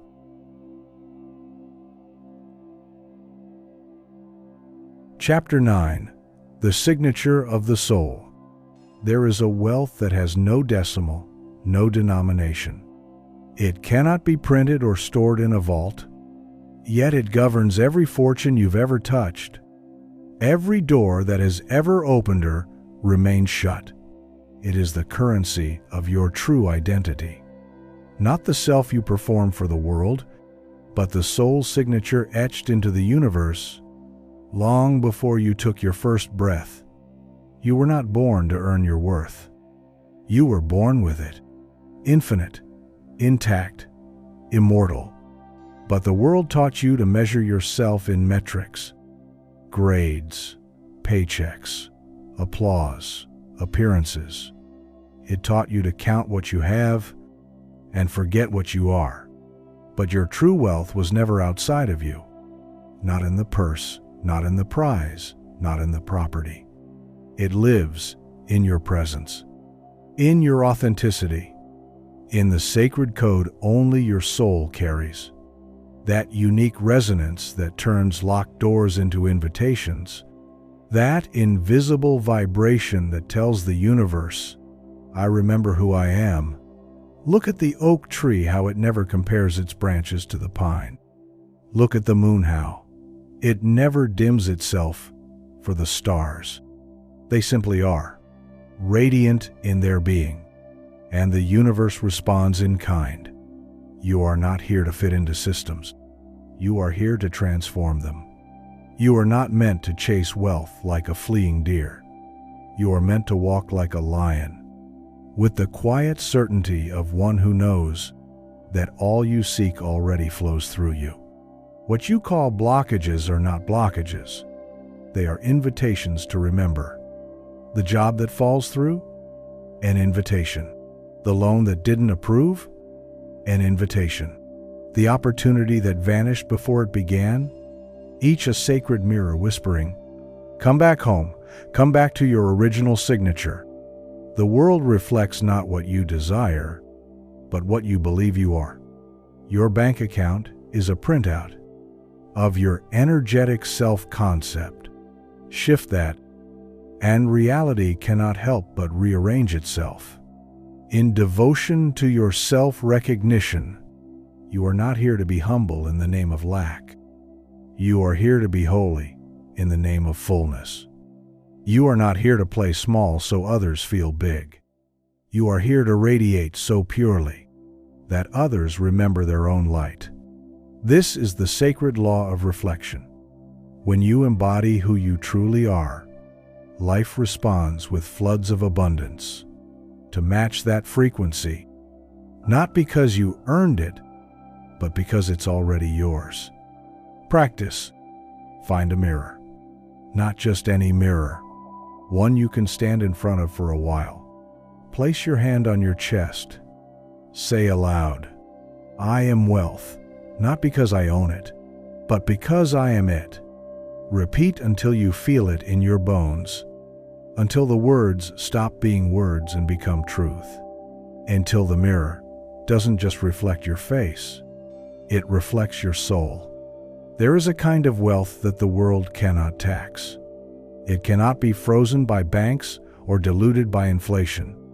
It does not rust. It does not rot. It does not vanish in crisis. Because it was never created by the world, and so it cannot be taken by the world. This wealth is eternal. This wealth is who you are beneath the names, beneath the roles, the job titles, the bank statements. It is your essence. And when you build your abundance from essence, you no longer beg for what you were born to radiate. You no longer compete for what is already encoded in your being. You've been taught to trade your time for treasure, to sacrifice your spirit for scraps, to hustle harder, chase longer, climb faster. But the soul whispers something different. The soul whispers, abundance is not something you build, it is something you uncover. The sacred code of wealth is not taught, it is remembered. Every time you acted from truth, that was wealth. Every time you said no to what was misaligned, that was wealth. Every time you chose peace over panic, faith over force, stillness over striving, you were aligning with the real treasury within. Real wealth is when your outer world begins to mirror the glory of your inner world, not because you forced it, but because you became it. Consider the ancient tree. It does not rush to produce fruit. It roots, it anchors, it deepens. And the fruit comes not as effort, but as a natural extension of its being. This is the sacred law of becoming. When you embody the energy of wealth, when you know your worth without proof, when you live your truth without apology, the world can't help but rearrange itself to bless you. Because wealth is not something separate, it is your reflection. When you walk into a room, not with arrogance, but with embodiment, opportunities find you. Doors open before you knock. People feel your vibration and say, "I don't know why, but I trust them." That is the echo of your soul's frequency, reverberating through the unseen architecture of reality. You don't need to prove your value. You only need to remember it. You don't need to force success. You only need to allow alignment. This is the deepest secret. The more you are you, the more the world bends to meet you. So breathe now. Breathe not as someone chasing, but as someone choosing. Choosing to trust that your divine design includes abundance, ease, joy, and overflowing grace. Sacred practice. Sit in silence with a journal. At the top of the page, write, "Wealth that cannot be stolen." Then list all the qualities within you that no one can ever take. Your intuition, your creativity, your compassion, your resilience, your truth, your frequency, your soul. When you know your true riches, you stop fearing the world's shifts. You stop begging for crumbs, and you start commanding the feast. This is your sacred signature. This is the wealth no one can counterfeit. And now that you've remembered it, no one can ever make you forget again. Chapter 10. The Temple of Overflow. You were never meant to live in survival. You were never meant to chase crumbs, settle for scraps, or shrink yourself into boxes carved by scarcity. You were born in the image of divine intelligence, formed from the fabric of stars, a blueprint of infinite potential encoded in your breath, your heartbeat, your very presence. And yet, how easily we forget. How often we trade our infinite inheritance for momentary approval, shallow safety, or the illusion of security. You forget you are the heir to galaxies. You forget you are the chosen vessel of limitless expansion. You forget the temple is not built outside of you. It is built within. This chapter is your return back to that inner sanctuary, back to the holy place within you, where wealth is not chased, but remembered. You were not designed to earn abundance. You were designed to be abundance, to overflow naturally, to give because you are already full, to receive because you are already worthy. This is the sacred code. That fullness is your foundation, not a destination you strive to reach. Most are taught to build from lack, to begin from emptiness, to strive, to hustle, to bleed their essence out, in hopes of finally reaching enough. But not you. You are being called to reverse the story, to awaken a deeper intelligence within. The intelligence that says, I begin from enough. I begin from overflow. I begin from truth. From this place, your actions carry power. From this place, your energy speaks louder than words. From this place, you do not chase, you attract. You do not force, you flow. You do not beg, you command. You were not sent here to survive. You were sent to overflow, to build empires of light, to bless others with your joy, to ripple freedom into your lineage, to shift paradigms just by being you. When you begin from overflow, you stop giving from depletion. You stop working for validation. You stop leaking energy to people, places, and patterns that never had the authority to define your worth.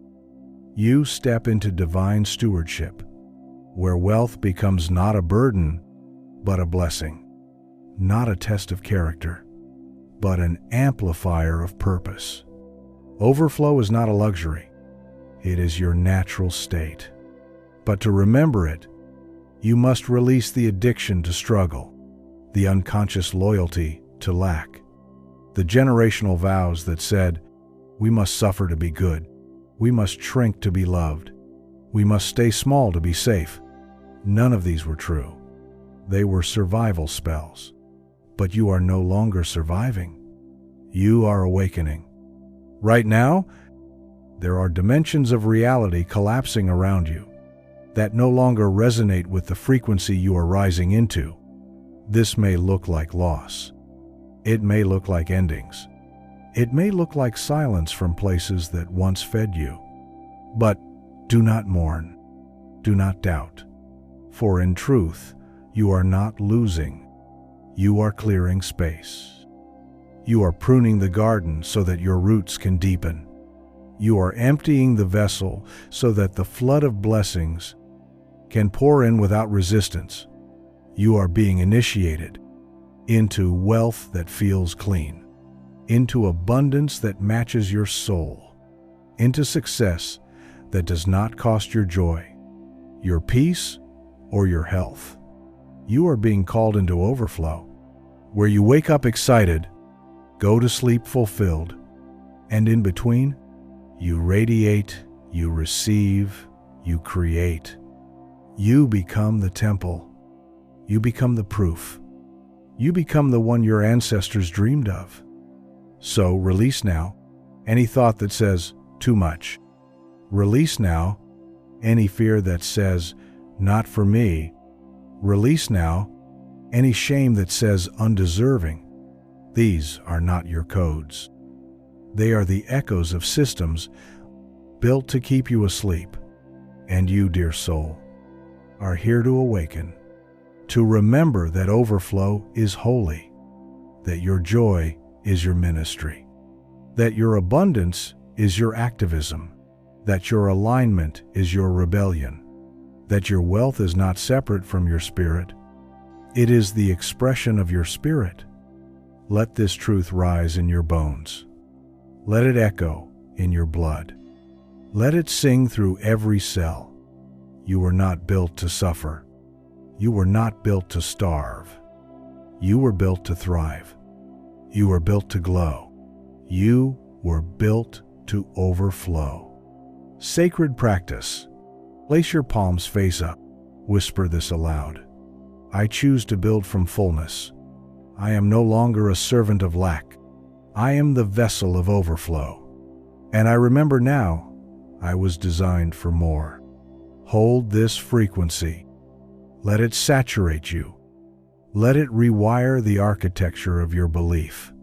For from this space, your entire financial reality will begin to shift. Because when you overflow, you become undeniable. Chapter 11. The Temple of Overflow. There comes a time in every seeker's journey when the question must shift. No longer, how do I get more? But, how do I become the source? No longer, who will save me? But, how do I awaken the part of me that saves myself? This moment, this chapter, this breath, is that time. You see, the deepest truth about abundance is this. You are not meant to need from the world.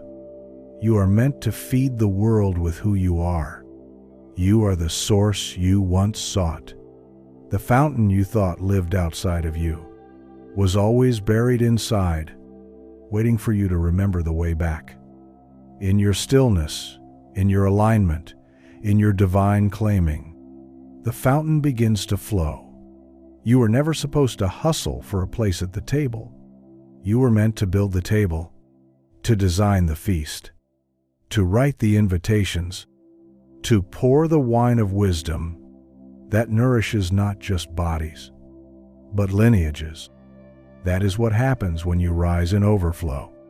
You become a wellspring, not because you have more, but because you've remembered you are more. The scarcity mindset says, once I have, I'll give. The overflow code says, because I give, I have. One is built on fear. The other is encoded with faith. This is the law of divine circulation. What you pour out in truth returns multiplied. What you offer in joy comes back laced with miracles. What you embody in your own energy becomes the blueprint for everything that enters your field. So what are you pouring? Are you giving from exhaustion, secretly hoping it earns you permission to receive? Or are you giving from the overflow of your own remembering, from the sacred fountain that cannot run dry, because it's fueled by divine source? There is a version of you already flowing in this frequency, already fully alive in the truth of enoughness, already radiating wealth, not from a bank account, but from the richness of your soul. Let's meet them now. Close your eyes. Feel into the energy of that version. See how they walk into a room, not seeking to prove, but simply present. See how they make decisions, not from fear of lack, but from alignment with truth. See how they speak, how they breathe, how they radiate. This version of you is not in the future. They exist in your field now. They are waiting for your permission to take the wheel, to run the show, to magnetize miracles on your behalf. All you must do is embody them. You don't become powerful by force. You become powerful by remembering that you always were, by choosing to live each moment as the version of you who no longer negotiates with fear. This is the wealth frequency of the new earth, where alignment trumps effort, where magnetism replaces manipulation, where overflow becomes not a goal, but your new normal. You no longer manifest by chasing. You manifest by being. You walk differently. You breathe more deeply. You speak with conviction, not from ego, but from the quiet authority of someone who knows they are the river, not the bucket. You stop trying to earn what was always yours. You stop waiting for the world to crown you. You place the crown on your own head, and from that sovereign posture, you become unshakable.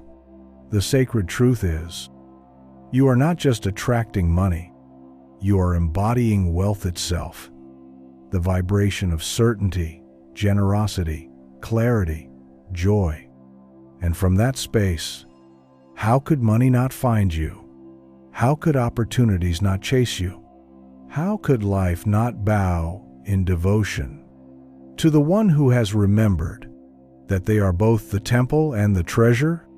Your worth was never up for debate. Your abundance was never in question.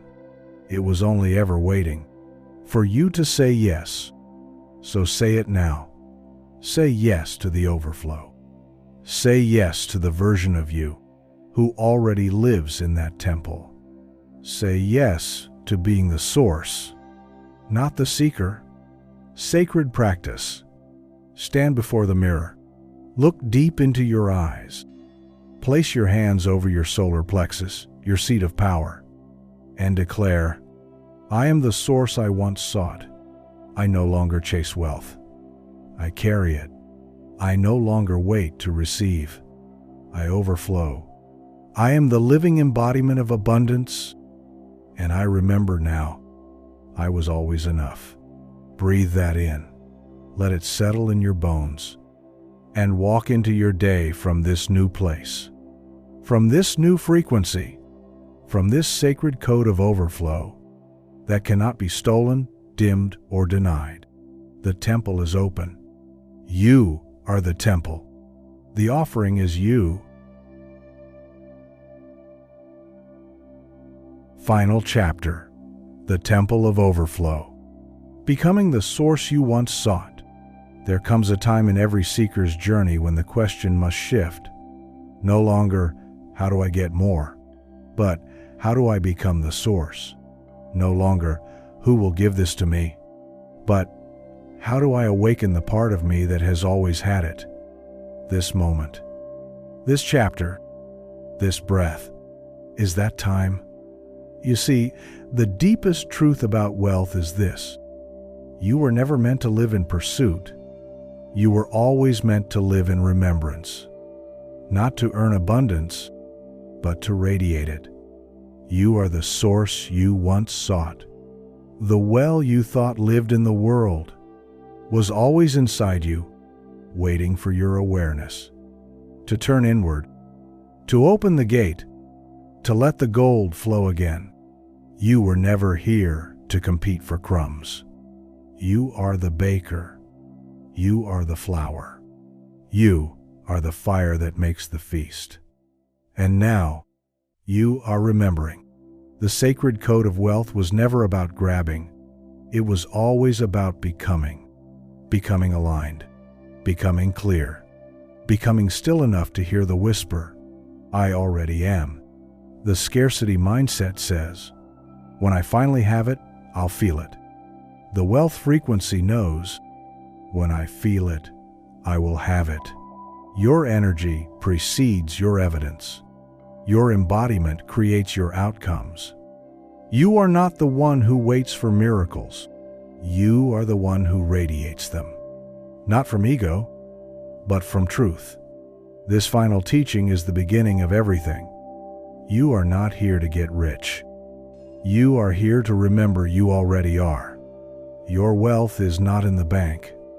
It's in your being. It's in how you walk, how you breathe, how you love, how you speak. It's in how you carry yourself. In the silence before dawn. It's in the decisions you make. When no one is watching. It's in the way you choose to trust what your soul already knows. From this moment forward, you are the channel. You are the vault. You are the stream, the magnet, the answer to your own prayer. You no longer beg the world for permission. You bless the world by existing in truth. Every dollar, every opportunity, every connection now flows toward you. Not because you chased it, but because you matched it. And now that you have remembered, you cannot forget. You carry the sacred code. You hold the vibration. You live the wealth. This is the final truth, and also the first. You were born abundant. You forgot. You remembered. Now, you shine. Sacred practice. The final declaration. Place your palms over your heart. Close your eyes. Feel your breath rising like golden mist. And repeat softly. I no longer seek, I remember. I no longer strive, I radiate. I no longer wait, I receive. I am the source. I am the flow. I am the sacred code of wealth, made manifest. This audiobook has been a sacred transmission, a living key passed from soul to soul. If it awakens something deep in you, a knowing, a remembering, a radiant yes, then let this be the beginning of your new chapter. You are no longer a student of wealth. You are its embodiment. You are its keeper. You are its teacher. If this journey transformed you, like and subscribe to The Sacred Treasure. Leave a review to share your light with others. And download the free sacred ebook version of this audiobook using the link in the description or pinned comment. Let's continue the journey together. More sacred scripts, more golden teachings, more remembering, and always more abundance. Until we meet again, be still, be sovereign, be wealth. The sacred code is now within you. Let it echo through everything you touch.